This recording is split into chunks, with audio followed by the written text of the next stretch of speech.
සාදරයෙන් පිළිගන්න ඔයගොල්ලෝ සියලු දෙනාම AU Creations YouTube channel එකට. ඉතින් ඔයගොල්ලෝ අද එකතු වෙලා ඉන්නේ AU Creations YouTube channel එක ගැන තවත් අලුත් වීඩියෝ එකකට. ඉතින් ඔන්න ගොඩ කාලයකට පස්සේ අපේ YouTube channel එකෙන් අදත් වීඩියෝ එකක් අරන් ආවා. ඉතින් අද මම ඔයගොල්ලන්ට කියා දෙන්නේ Microsoft PowerPoint කියන software එකෙන් මෙන්න මේ වගේ thumbnail එකක් හදාගන්නේ කොහොමද කියලා. ඉතින් අපි වැඩි කතා කරන්නේ නැතුව යමු අපේ අද වීඩියෝ එකට.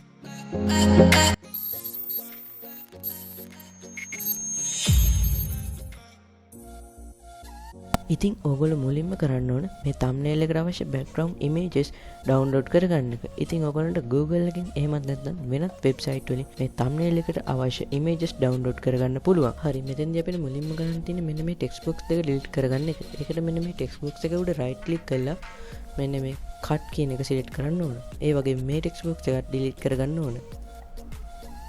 හරි ඊට පස්සේ අපිට ගන්න තියෙන්නේ අපි select කරගත්තු background image එක මේකට insert කරගන්න. ඒකට මෙන්න මෙතන toolbar එකේ insert කියන එක select කරලා pictures කියන එකට ගිහිල්ලා මෙතනින් අපිට අවශ්‍ය image එක browse කරලා දෙන්න පුළුවන්. එහෙමත් නැත්නම් අපි file browser එක open කරලා අපිට අවශ්‍ය image එක මෙන්න මේ විදිහට drag කරලා මෙතෙන්ට අතරින්නත් පුළුවන්. හරි ඊට පස්සේ අපිට ගන්න තියෙන්නේ මෙන්න මේ thumbnail එකට අවශ්‍ය ටෙක්ස්ට් එක ක්‍රියේට් කරගන්න එක. ඉතින් මේ ටෙක්ස්ට් එක හදන්න කලින් මම මෙන්න මේ thumbnail එකේ වගේ මේ කහ පාට shape එක ක්‍රියේට් කරගන්න ඕනේ. ඉතින් ඒකට මෙන්න මෙතන insert කියන එකට ගිහිල්ලා shapes කියන එක select කරලා මෙන්න මේ shape එක select කරගන්නවා. ඊට පස්සේ අපේ mouse cursor එක මෙන්න මේ වගේ plus mark එකකට change වෙනවා. ඊට පස්සේ අපිට කරන්න තියෙන්නේ මේ background එකේ මේ shape එක මෙහෙම අඳින එක. හරි මෙන්න මේ විදිහට තමයි අපේ මේ shape එක create උනේ. ඒත් මෙතන පොඩි අවුලක් තියෙනවා. ඒ තමයි මේ shape එක මෙතන හරස් අතර තියෙන්නේ. ඒ වුණාට මේ thumbnail එකේ මේ shape එක කෙලින් අතර තියෙන්නේ. ඉතින් ඒක change කරන්න අපිට පුළුවන් මේ shape එක උඩ select කරලා මෙතන select කරගෙන මේක rotate කරන්න. ඉතින් ඊට පස්සේ අපිට මේ shape එක මේ window එකේ set වෙන විදිහට adjust කරගන්න පුළුවන්.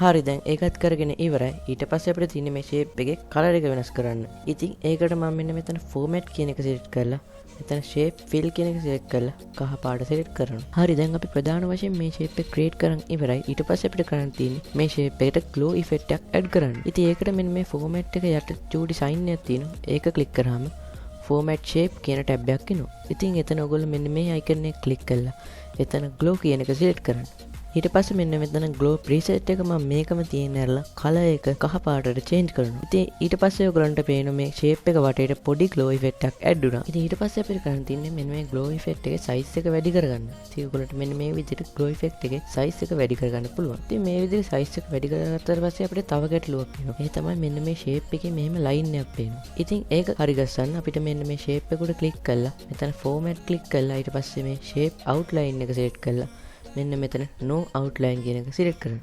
හරි දැන් අපි thumbnail එකේ background එක create කරන් ඉවරයි. ඊට පස්සේ අපිට තියෙන්නේ අපේ thumbnail එකට අවශ්‍ය text ටික add කරගන්න. ඉතින් මෙතෙන්දී අපිට මුලින්ම කරන්න තියෙන්නේ මේ text box එක ඇතුලේ අපිට අවශ්‍ය text එක type කරගන්න එක. ඉතින් මේ විදිහට text එක type කරාට පස්සේ අපිට කරන්න තියෙන්නේ මේ text එකේ size එක වෙනස් කරන එක. ඉතින් ඒකට මේ text එක මේ විදිහට highlight කරලා මෙන්න මෙතන අපිට කැමති size එක දෙන්න ඕනේ.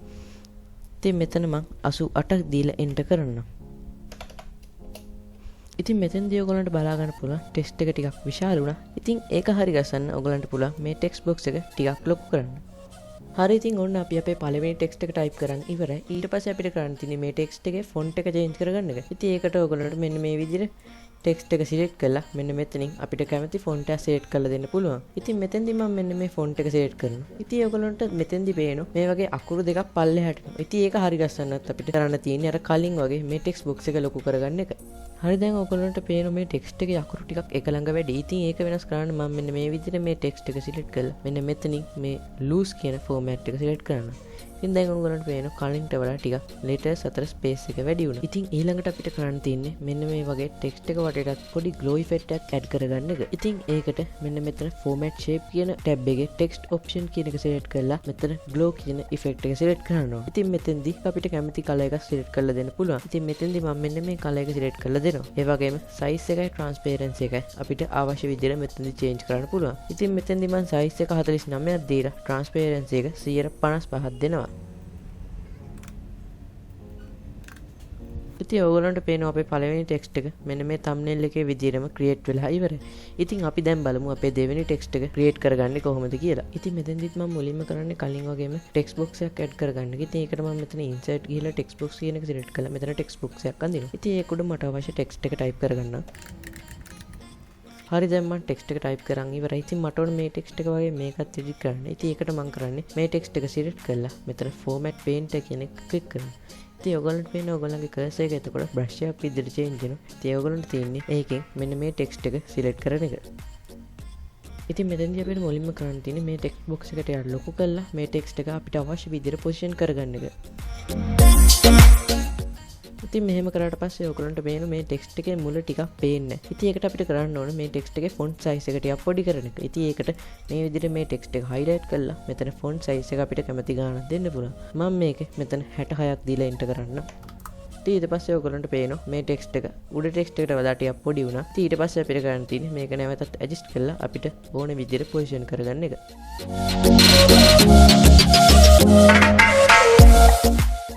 ඉතින් මේ තුන්වෙනි ටෙක්ස්ට් එක හදද්දිත් මම මුලින්ම කරන්නේ කලින් වගේම ටෙක්ස්ට් බොක්ස් එකක් ඕපන් කරගන්න එක. ඉතින් ඒකට මම මෙතන ඉන්සර්ට් ගිහිල්ලා ටෙක්ස්ට් බොක්ස් කියන එක සිලෙක්ට් කරලා මෙතන ටෙක්ස්ට් බොක්ස් එකක් අඳිනවා.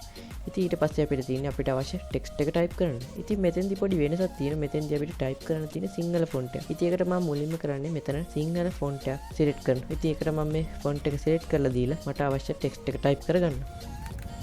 ඉතින් මේ විදිහට ටෙක්ස්ට් එක ටයිප් කරාට පස්සේ අපිට අවශ්‍යයි ඒකත් මේ ෆෝමැට් එකටම හදාගන්න. ඉතින් මම ඒකට කරන්නේ මේ ටෙක්ස්ට් එක මේ විදිහට highlight කරලා format paint එකකින් ක්ලික් කරලා මේ ටෙක්ස්ට් එකත් ඒ විදිහටම select කරනවා. ඉතින් ඒක කරද්දී ඔයගොල්ලන්ට මේ විදිහට වැරදුනොත් ඔයගොල්ලන්ට පුළුවන් ආයෙමත් මේක select කරලා එතන format paint එකකින් select කරලා මේ ටෙක්ස්ට් එක highlight කරන්න.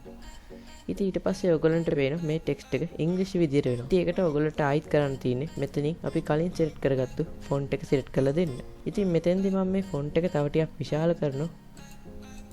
මෙන්න මේ ගානට විතර. ඉතින් ඊට පස්සේ මම කරන්නේ මේ letters අතර space එක ටිකක් වැඩි කරනවා. ඉතින් ඒකට මම කරන්නේ මේක highlight වෙලාම තියෙද්දි මෙන්න මේක select කරලා මෙතන very loose කියන එක select කරලා දෙනවා. ඉතින් ඊට පස්සේ අපිට කරන්න තියෙන්නේ මේ text එකත් අපිට අවශ්‍ය විදිහට adjust කරගන්න එක. හරි දැන් අපි බලමු මෙන්න මේ PowerPoint logo එක මෙතෙන්ට import කරගන්නේ කොහොමද කියලා. ඉතින් ඒකට මම කලින් වගේම මේ image එක තියෙන file එක open කරලා මේ image එක මෙන්න මේ විදිහට මෙතෙන්ට drag කරගන්නවා. ඉතින් මෙතෙන්දී ඔයගොල්ලන්ට පේන මේ image එකේ background එකක් තියෙනවා. ඉතින් අපි බලමු මේ background එකකින් remove කරන්නේ කොහොමද කියලා. ඉතින් ඒකට අපිට කරන්න තියෙන්නේ මෙතන remove background කියන එක select කරන්න. ඊට පස්සේ මෙහෙම box එකක් එනවා. ඉතින් ඒක අපේ image එකේ ගානට adjust කරගන්නවා. ඊට පස්සේ ඔයගොල්ලන්ට පේනවා මේ P එකේ මෙතන කොටසයි මේ කොටසයි remove වෙනවා කියලා. ඉතින් ඒක නවත්තන්න අපිට කරන්න තියෙන්නේ මෙන්න මෙතන mark areas to keep කියන එක select කරලා ඒක උඩ click කරන එක. ඉතින් ඊට පස්සේ අපිට කරන්න තියෙන්නේ මේ keep changes කියන එක click කරන්න. ඉතින් එතකොට ඔයගොල්ලන්ට පේනවා මේකේ අපිට remove කරගන්න ඕන background එක remove වුණා. ඊට පස්සේ මම කරන්නේ මේ image එක resize කරලා අපිට ඕන තැනින් position කරගන්න එක. හරි ඊට පස්සේ අපිට කරන්න තියෙන්නේ මෙන්න මේ image එකකට පොඩි glow effect එකක් add කරගන්න. ඉතින් ඒකට අපිට කරන්න තියෙන්නේ මෙන්න මෙතන format picture කියන tab එකේ දෙවෙනි icon එක click කරලා මෙතන glow කියන එකට අපිට අවශ්‍ය color එකක් select කරලා දෙන්න. ඉතින් මම මෙන්න මේ විදිහට රතු පාට select කරලා මෙතන size එකයි transparency එකයි මට අවශ්‍ය ගාන දීලා change කරගන්නවා. ඉතින් මෙතන මම size එක 94ක් දීලා ඒ වගේම transparency එක 82ක් දෙන්න.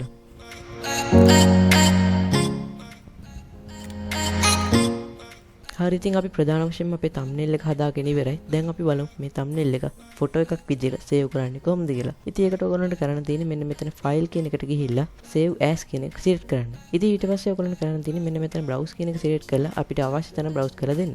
ඉතින් ඊට පස්සේ මෙන්න මෙහෙම tab එකක් ආවට පස්සේ ඔයගොල්ලන්ට කරන්න තියෙන්නේ මෙතන file name එක ඕනනම් change කරලා මෙතන මතක ඇතුව මේ save as type කියන එක change කරන්න ඕනේ. ඉතින් මේකේ තියෙන්නේ PowerPoint presentation කියලා. ඉතින් ඒක අපිට click කරලා මෙතන PNG හරි JPEG කියන format එක හරි දෙන්න ඕනේ. ඉතින් මම මෙතෙන්දි PNG කියන format එක දීලා save කරන්න. ඊට පස්සේ ඔයගොල්ලන්ට මෙන්න මෙහෙම එකක් එනවා. ඉතින් ඔයගොල්ලෝ මෙතෙන්දි මතක ඇතුව මෙතන just this one කියන එක දෙන්න. හරි දැන් අපේ thumbnail එක save වෙලා ඉවරයි. ඉතින් අද මම මේ වීඩියෝ එකෙන් කතා කරේ Microsoft PowerPoint කියන software එකෙන් YouTube thumbnail එක තමත් ලේසියෙන් හදාගන්න කොහොමද කියලා. ඉතින් මම හිතනවා මේ වීඩියෝ එක ඔයාලට හුඟක් ප්‍රයෝජනවත් වෙයි කියලා. ඉතින් මේ වීඩියෝ එක ඔයාලට හොඳයි කියලා හිතනවා නම් මතක ඇතුව පල්ලෙන් like එකක් දාන්න. ඒ වගේම මේ වීඩියෝ එක පිළිබඳව ඔයාලට මොන හරි ප්‍රශ්න තියෙනවා නම් ඒකත් මතක ඇතුව පල්ලෙහාන් කමෙන්ට් කරන්න. ඒ වගේම මේ වීඩියෝ එක සෝෂල් මීඩියා වල ඉන්න ඔයාලගේ යාළුවන්ටත් බලන්න පුළුවන් වෙන මතක ඇතුව ෂෙයා කරන්න. ඉතින් මේ වගේ වීඩියෝස් වලට ඉස්සරහටත් ඕන්න පල්ලෙහා තියෙන රතු පාට subscribe button එක ක්ලික් කරලා මගේ channel එක දැම්ම subscribe කරන්න. ඒ වගේම එහා පැත්තේ තියෙන bell icon එක ක්ලික් කරලා මේ වගේ වීඩියෝ එකක් මම ඉස්සරහට upload කරපු ගමන්ම notification එකක් කරා ඔයාලා ගාවටම ගෙන්න ගන්න පුළුවන් වෙයි. එහෙනම් මේ වගේ තවත් අලුත් වීඩියෝ එකකින් හමු වෙමු. එතකන් ඔයාලට සුබම සුබ දවසක්.